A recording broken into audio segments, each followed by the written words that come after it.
Histórias sobre seres de outros planetas sempre estiveram na imaginação das pessoas. Descrições de discos voadores, luzes estranhas e contatos com extraterrestres despertam a curiosidade e desafiam pesquisadores na busca por explicações. O Teledomingo teve acesso a documentos secretos da Força Aérea Brasileira guardados no Arquivo Nacional que reúnem relatos registrados e investigados pelos militares há mais de 60 anos. São casos de experiências impressionantes que envolvem a visão de objetos voadores e acontecimentos inexplicáveis, muitos deles aqui no estado. 18 de março de 1967, um C-47 da Força Aérea Brasileira deixa Florianópolis rumo à base aérea de Canoas com 2 pilotos e 18 passageiros militares e civis. 10 minutos após a decolagem, um dos pilotos, capitão Jekyll, percebe uma luz intensa do lado direito da aeronave. A luz acompanha o avião mudando rapidamente de posição. O capitão Jekyll transmite a localização ao Centro de Controle Aéreo de Porto Alegre e pergunta se há outra aeronave naquela região. O Centro de Controle não identifica nada e autoriza a perseguição ao objeto. O outro piloto, o capitão Puget, começa as manobras. Toda vez que se aproximam, o objeto se afasta rapidamente, alternando a intensidade de luz e cor. Quando se dão conta de que a perseguição é inútil, os pilotos decidem seguir para o aeroporto de destino em Canoas. Neste momento, descobrem que são 2 os objetos no céu. Os passageiros também testemunham o fenômeno. As luzes seguem acompanhando de perto o avião militar até o pouso. Este é apenas um dos mais de 618 casos registrados nos arquivos secretos da aeronáutica. São cerca de 2.500 páginas de documentos confidenciais liberados agora. Eles revelam que a Força Aérea Brasileira não só reconhece a existência de objetos voadores não identificados, como vem registrando e investigando os casos desde a década de 50.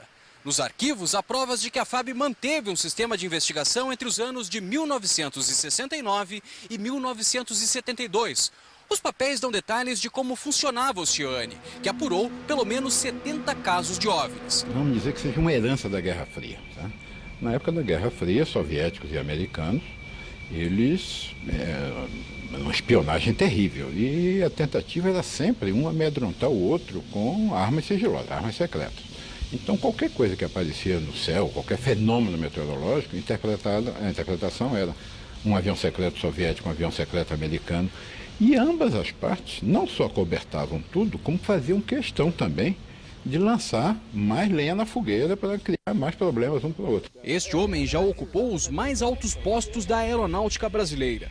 Durante 2 anos, o tenente brigadeiro do ar José Carlos Pereira comandou a defesa aeroespacial do país. Na época, foi responsável por reunir os documentos agora revelados. Ele diz que durante anos os casos foram mantidos em sigilo por motivo de segurança nacional.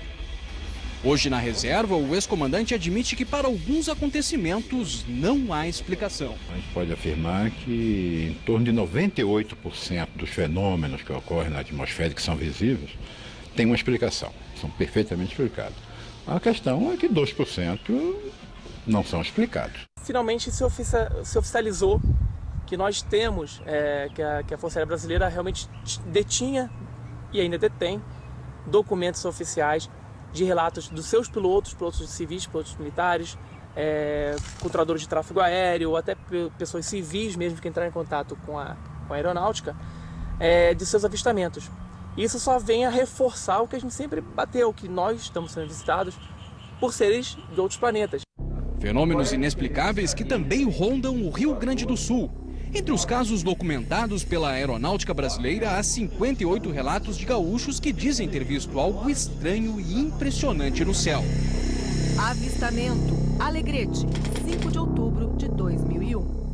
Eu me encontrava no pátio da minha residência, próximo à piscina, e ao olhar para a esquerda, da posição que eu estava, ao lado norte da cidade, surgiu um objeto branco, brilhante, em forma de estrela, aproximadamente do tamanho da lua cheia, deixando atrás de si um rastro de fumaça muito espessa que não se interrompia, e esse objeto se deslocava em alta velocidade.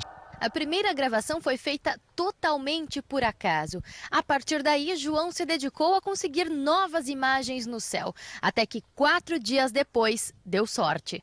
E dessa vez tratava-se de um objeto branco, brilhante, em forma de estrela, um pouco menor que o primeiro, e sendo que esse segundo objeto não deixava rastro de fumaça. Ele se deslocava lentamente, emitindo aquela luminosidade, o tempo todo com a mesma intensidade, se deslocando lentamente do sul para o norte. Explosão de objeto aéreo não identificado. Vicente Dutra, 4 de fevereiro de 1970. Há 43 anos, uma explosão aterrorizou os moradores do pequeno município de Vicente Dutra, aqui no norte do estado. Este comerciante aposentado diz que lembra do dia como se fosse hoje.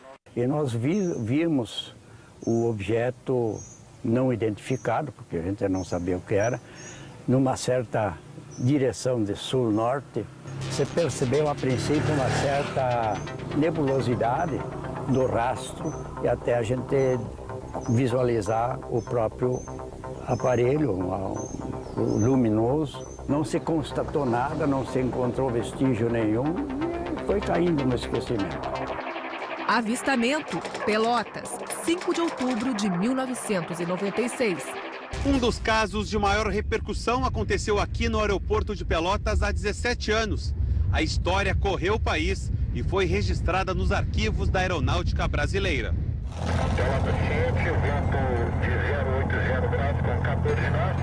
Aquele domingo de outubro não vai sair da memória do aposentado Gilberto dos Santos, que trabalhava como fiscal de pista do aeroporto quando algo no céu chamou a atenção dele e de um piloto que sobrevoava a Lagoa dos Patos. E a gente não tinha noção do que poderia ser. A gente tinha noção do tamanho da sombra que a gente via, né? Vou te dizer assim, era muito grande. E ficou aproximadamente ali uns 3 minutos, eu acredito. E logo em seguida desapareceu, como um toque de mágica, sumiu. Tinha a forma de uma pirâmide. E com certeza um helicóptero ou uma aeronave, por maior que seja, ela não mostraria uma sombra daquele tamanho. A história do Gilberto não é a única em Pelotas. Casos semelhantes foram relatados por outros moradores. Tanto que a cidade tem até um grupo de estudos ufológicos, empenhado em registrar a aparição de OVNIs. Se a própria Força Aérea Brasileira diz que existe OVNIs e que não consegue acompanhar e larga documentos para os ufólogos poderem fazer um estudo, nós não temos como negar que o fenômeno existe, ele é real. Os relatos surpreendem. Para quem viu, fica a certeza. Para quem apenas ouve as histórias, resta a dúvida. Mas a liberação de documentos oficiais pode ser um passo importante para que um dia, quem sabe, as perguntas possam ter uma resposta definitiva.